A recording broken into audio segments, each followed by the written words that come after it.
Hello everyone, this video is not for kids. You have to be 13 and over in order to watch, and Get on with it! Okay, God!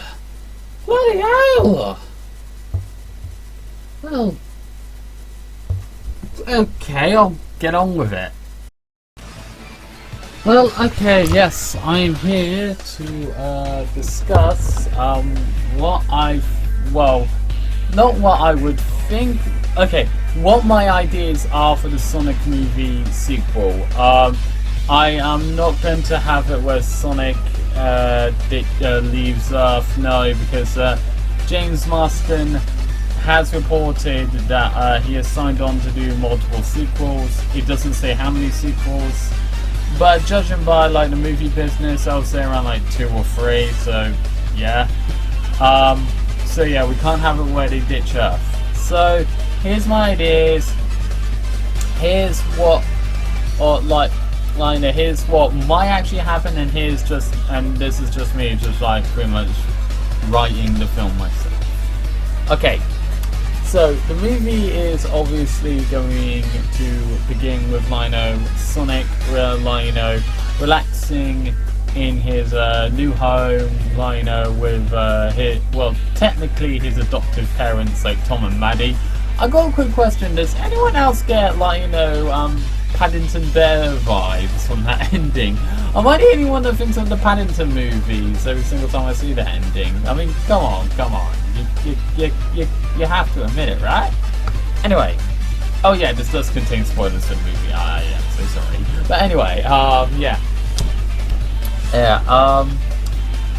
What else was I gonna say? Oh yeah. And then yeah. What was I saying? I forgot now. Give me a minute. Okay, I'm back now. Anyway, so yeah, not Tails. No. So yeah, we see Sonic relaxing in his home, in this new home with with technically his adopted family and all that, just doing his thing. But Sonic, realizes that he's pretty much the only one, that's roaming around here.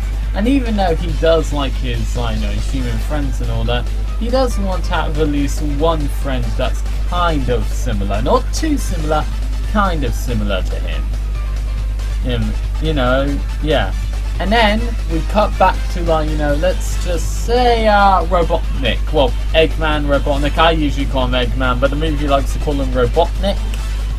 So since Robotnik is his actual name, we're gonna go and stick with that for now, because it would actually help. It will actually help if I call him Robotnik, because it will avoid less angry fanboys who have nothing better to do in life. Seriously, his name was always Eggman. Seriously, go to Japan. Yes. Anyway, so yeah, we cut back to Eggman, and he has figured out a way, to get back to Earth. He's no longer on that mushroom planet anymore. And he's all bold. He's all bold. He's got a bit of a mustache, and since Jim Carrey said it, he's got a bit more. He's gained a bit of weight, since Jim Carrey says he wants to be in a fat suit in the sequel, so we're gonna go with that. Not sure they are gonna put him in a fat suit, but we are going with that right now. Yeah, and then he comes across Agent Stone again, and Agent Stone he's just gone off somewhere else. I mean, obviously you would. I mean, when your boss is gone, you're gonna have to go and work somewhere else. So I'm gonna put more of I'm gonna do what he did with Agent Simmons and Transformers 2: Revenge of the Fallen, just have him work in a restaurant and all that. And he actually says to Agent Stone that he's glad he's there because he doesn't need him anymore, pretty much. And then he continues to walk off pretty much. Because the reason why he says to Agent Stone he doesn't need him anymore, because he's got a new assistant, an assistant he made himself. I bet you, and if you are a real hardcore Sonic the Hedgehog fan, you definitely know where I'm going with this. You definitely know where I'm going with this. And if not, seriously, what the hell is wrong with you? And you call yourself a hardcore Sonic fan. How the hell do you not see this kind? Anyway, so yeah, then like you know, then we cut like you know, and then we cut to that one scene in like let's like keep in the mid-credit scene from the first Sonic movie. Let's keep that in. It's Tails jumping out of the portal, saying that he's found him. Who? We'll have to wait. So Tails goes zooming off into like you know the town of Green Hills, and then like you know and then Tails like introduces himself. No, not that. No. Yes, great. Yeah. Tails introduces it. Like asks like where he could find like you know a blue anthropomorphic hedgehog. The guy look like you know and the guy looks at him and he goes, "Oh boy, we've already got another alien in this town. Please tell me this is not an invasion." And then Tails goes, "Wait, alien?" And like you know, obviously people would assume he's an alien, you know, because he's on a different planet. But the guy tells him where the blue hedgehog is. Then Tails is like, "Thank you." So Tails like you know, wanders around. Like you know, gets to Tom's house, and like you know he enters in the garage, pretty much, and then like you know Tom goes oh god like oh god the raccoons are back, and then like Tom's about to go and take care of them, and then Sonic goes no let me take care of them, Tom. I mean Donut Lord. Lion goes like, no, let me take care of them, Donut Lord, I'll sort this out. So then like you know we cut to Tails like in the garage, like you know trying to look for Sonic to see if he's hiding in there. And then like you know Sonic walks in and goes and Sonic walks in and goes, "Hey, like I know your raccoons like Donut Lord's food, but..." Sorry about that, I got interrupted by a few annoying idiots. Anyway, I'm back now. What was I going to say? Where were we? Oh yeah, Sonic walks into the garage and goes, "Look, I know your raccoons like Donut Lord's food, but..." And then like, you know, he stops, he sees Tails and he's like, "Whoa! Who are you?" And then like, you know, and then like Tom and Maddie walking, and then like, you know, and then like Maddie goes, "Ah, two new aliens," and then Tom's like looking around all confused, and then he pretty much like, you know, passes out from shock. And then like, you know, Sonic looks down and it's like, I thought he would be used to that by now, seeing how I'm roaming about. And then Tails asks if he is, I know, the hero of Green Hills. Sonic says yes, and he also asks who Tails is, and then he goes, "Oh, my name's Miles per Hour, but you can call me Tails, because I know of the two Tails." Like you know, Tom eventually wakes up in his house, pretty much, and like you know, he actually goes, "Oh no, I got two." He goes, "Oh no, now I've got two kids to take care of." Oh well, like you know, he seems to be a bit more smarter and quieter than Sonic. So yeah, he sees, I know, that Tails and Sonic are getting along, but Tails actually eventually tells him that he has come here to tell him that Robotnik is back, and he is going to try and kill him, obviously. Like, you know, Sonic, but the thing is, no, Sonic, he has dealt with Robotnik before. He says that I don't need to worry, I've dealt with Eggman before, I will deal with him again, he'll be defeated. And Tails says he's going to need more help than last time, which is why Tails came over. Sonic obviously asks how does Tails know about him? And Tails immediately actually says, yeah, and then Tails says, like, you know, this owl named Longclaw raised me. She told me a lot about you.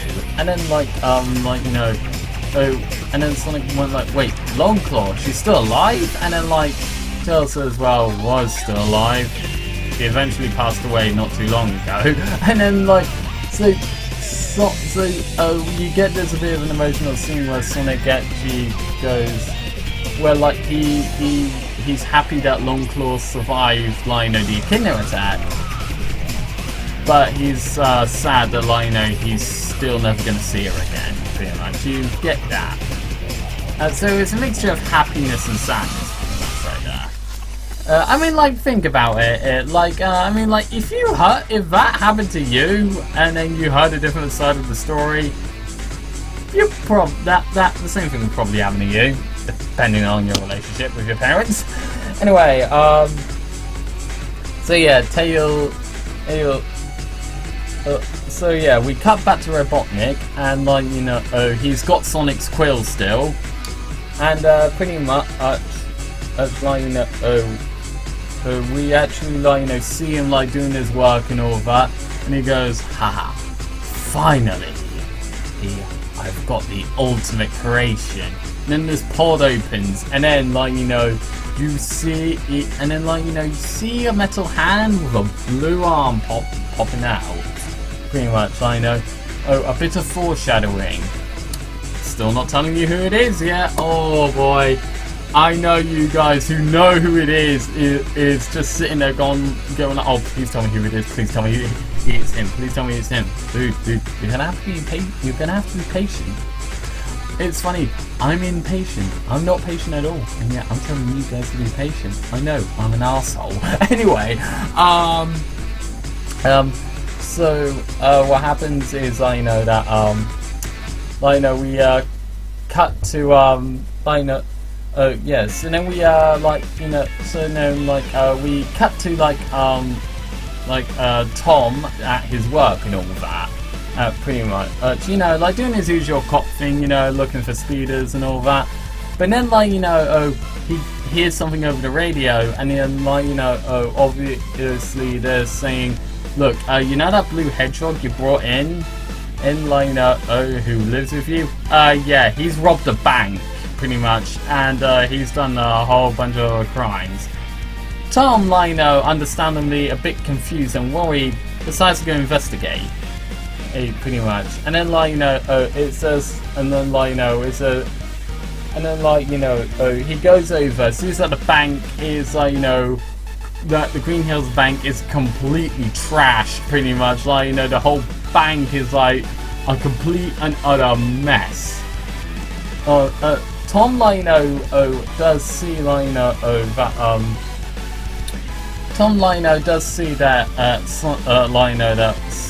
one of Sonic's quills is lying down on the ground, but he still thinks Sonic will never rob a bank, and so he decides to go back. So he decides to go back from work early in order to talk to Sonic. And Wade's Wade, the guy from the last movie, obviously obviously he's a bit confused of what's going on, because if you've seen the movie, you know what I'm talking about. Pretty much. So yeah, and then Tom heads back home to talk to Sonic, and he actually asks Sonic where was he when the bank robbery happened. And then Sonic says, he was just out in the forest, he was, helping out Tails with inventions and all that, trying to figure out where to stop Eggman. And then, he says he never got into the bank at all. And then the rest of the police, knock on Tom's door, say they're here to arrest Sonic, pretty much. Tom obviously, tries to say that Sonic is innocent, but Tom doesn't have the evidence to prove it. So when they're about to fire Tom and arrest him for lying, and Sonic decides to surrender in order to make sure or he doesn't get arrested. Pretty much like that. If you can see, I'm kind of going with a bit something in Padding. I'm kind of doing something a bit in I'm kind of doing the typical hero has been framed for a crime he didn't commit story. So it's sort of a bit So it's sort of like Sonic Adventure 2 a bit, like, you know, I know if they do more than like 3 movies, I know Shadow will be in one of them, but to be honest, no, really, Shadow, like, really, no, I like Shadow, don't get me wrong, and I like the plot of Sonic Adventure 2, but the problem is that it would be better if you're gonna go and do that storyline. It'll be better to do it with Metal Sonic than with Shadow. For obvious reasons. Oh shit, I accidentally gave it away of who I put in. It doesn't matter. It doesn't matter. We'll move on.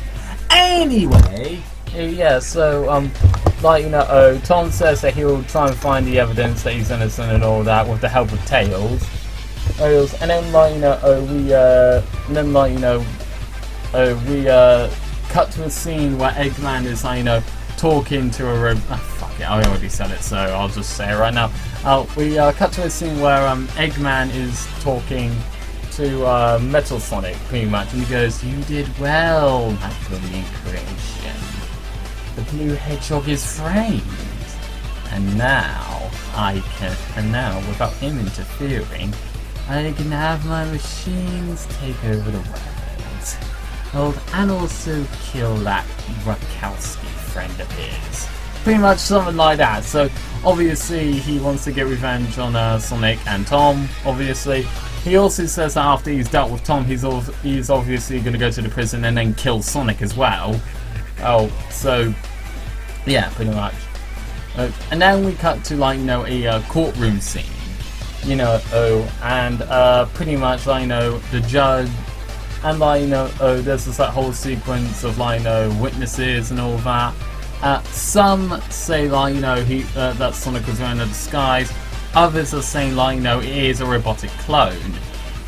They don't know who to believe, but, like, you know, the judge doesn't really care. He wants to get this done and over with. So he says, you know what? Screw it. I declare this hedgehog guilty. Sends him off to jail. And then, like, you know, pretty much Sonic is about to go into prison. Like, Sonic ends up in a prison cell, pretty much.